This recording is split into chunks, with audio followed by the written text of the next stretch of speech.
అది ఆ పథకం తీసుకొని రావడం జరిగింది. ఆరోగ్యశ్రీ అనే పథకం తీసుకొని రావడం జరిగింది. దాని ద్వారా ఎన్నో లక్షల యొక్క ప్రాణాలు కాపాడడం జరిగింది. ఎన్నో గుండెలు నిలబడడం జరిగింది. ఆ విధంగా మొదలైనటువంటి ఈ కార్యక్రమం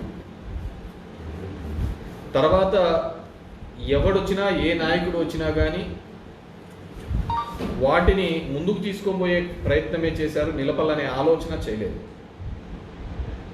కానీ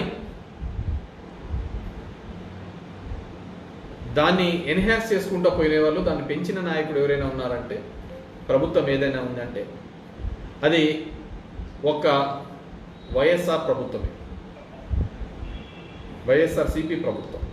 జగన్మోహన్ రెడ్డి గారు ముఖ్యమంత్రి అయిన తర్వాత నీ ఫీజు అది 35,000తో మొదలుపెట్టినది, నీ ఫీజు ఎంతైనా సరే ఉండని, అది నేను కడతాను అని చెప్పేసి ఒక నమ్మకాన్ని కలిగించిన వ్యక్తి జగన్మోహన్ రెడ్డి.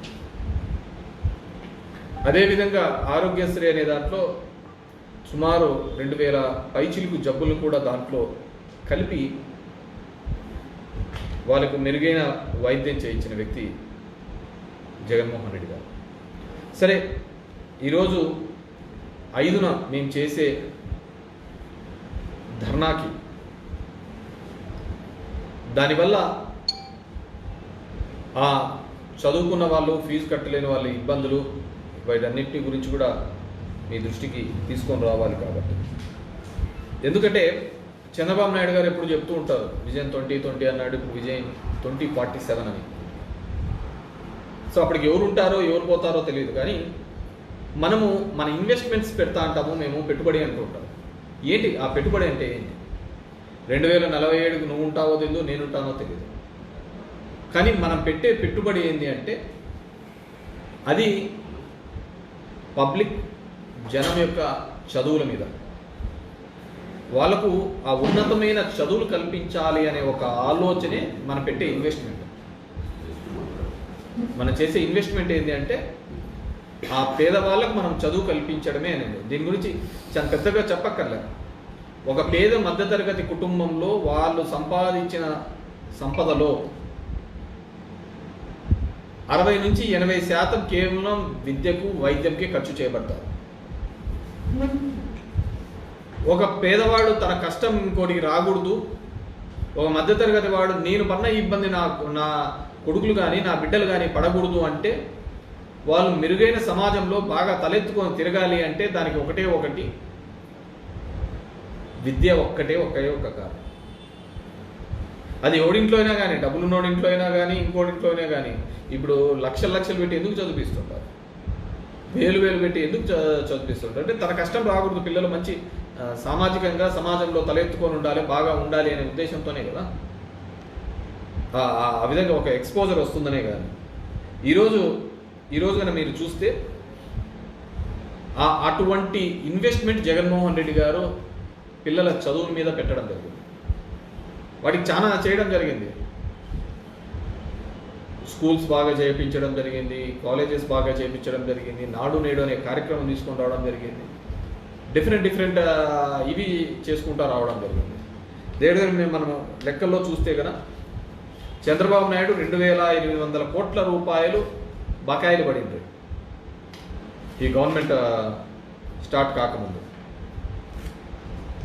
వైఎస్ఆర్సీపీ స్టార్ట్ కాకముందు. అవన్నీ తీర్చడం జరిగింది.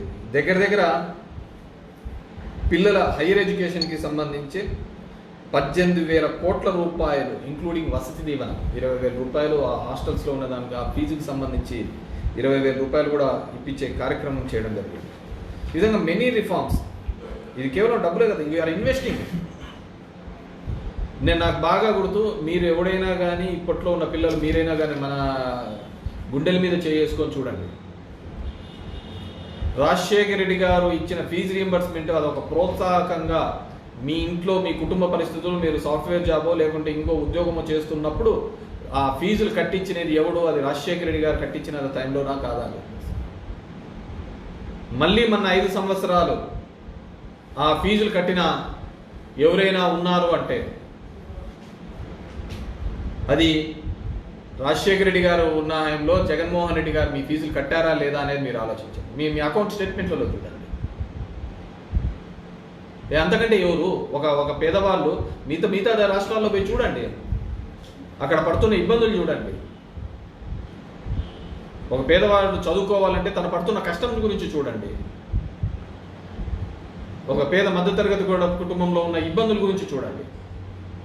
ఈరోజు మీ బదులు ప్రభుత్వం షూటింగ్ తీసుకుని అందరూ ఫ్రీబీస్ అంటారు, ఉచిత పథకాలు అంటారు. చాలా తప్పు. విద్య వైద్యం మీద ఎంత ఖర్చు పెట్టినా ఎంత పెట్టినా కానీ అది ఉచిత పథకాల కిందికి రానే రాదు. అది అప్లిఫ్ట్ సామాజికంగా ఆర్థికంగా వాళ్ళకి అప్లిఫ్ట్ చేయడానికి మెరుగైన సమాజం కోసం చేస్తున్న పెట్టుబడి. అది ఏదో 4 పెద్ద రోడ్లు వేయించి పెద్ద పెద్ద బిల్డింగ్లు కడితే కాదు. అది ఎంతమంది ఆర్థికవేత్తలు ఈరోజు మాట్లాడుతున్నారు టీవీ డిస్కషన్లో, దీంట్లో చెప్తే ఎంతమంది ఆర్థికవేత్తలు కానీ సామాజికవేత్తలు కానీ చెప్పమనండి. ఒక పిల్లవాడు స్కూలుకు పోవడానికి ఆ పిల్లవానికి అమ్మఒడి రూపంలో సాయం చేసినది తప్పు అని ఒక్కరైనా చెప్పమనండి. ఒక మంచి విద్యను అందించే కార్యక్రమంలో ప్రభుత్వం అతని ఫీజులు కడుతున్నది తప్పు అని చెప్పమనండి. చెప్పలేరు. It's investment. భవిష్యత్తు తరాలకు ఇది ఒక పెట్టుబడి. అరే ఇంగ్లీష్ మీడియం చెప్తుంటే దాన్ని తీసేయడం ఏందయ్యా? చాలామంది మేధావులు మాట్లాడుతున్నారు, మీ పిల్లలు ఏ విధంగా చదువుతున్నారు, తెలుగును చంపేస్తున్నామని మాట్లాడతాం. తెలుగు ఎక్కడ చెప్పటం లేదు. ఇంగ్లీష్ మాట్లాడడం అదేమి ఒక నాలెడ్జ్ కిందకి చెప్పటం లేదు. కానీ ఈ పోటీ పడుతున్న ప్రపంచంలో మనం ఏ విధంగా ముందుకు పోవాలి అంటే ఒక మాధ్యమం ఉండాలి, అందరూ కూడా అర్థం చేసుకునే మాధ్యమం ఉండాలి. అది ఇంగ్లీష్ మాత్రమే అని చెప్పేసి దానికోసం తీసుకొని వచ్చినాడు. ఒక సిబిఎస్ఈ స్కూల్స్ ఎందుకు తీసుకొని వచ్చినాడు? కార్పొరేట్ కానీ డబ్బులున్నవాడు మాత్రమే చదువుకున్న ఆ సిబిఎస్ఈ కాలేజీలలో స్కూల్స్లలో ఐబీ స్కూల్స్లలో ఒక పేదవాడు కూడా చదవాలి అనే ఉద్దేశంతో తీసుకొని రావడం జరిగింది. ఈరోజు ఎక్కడికి పోతున్నాయి అవన్నీ? ఇవి పెద్దగా ఇంట్రెస్టింగ్ సబ్జెక్ట్స్ కాకపోయి ఉండొచ్చు, ఇదే పెద్ద మసాలా ఉన్న సబ్జెక్ట్ కాదు.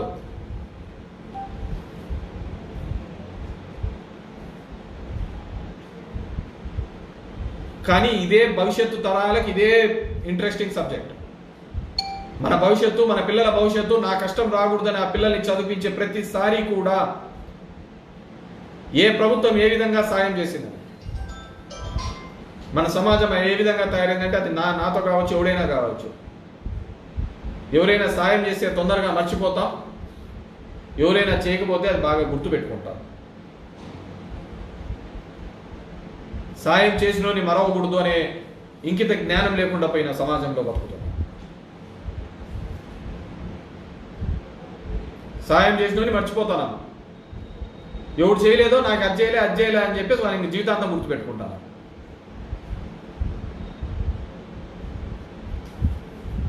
అది చాలా దరిద్రమైన. ఎందుకంటే ఇంతకుముందు కూడా చెప్పిన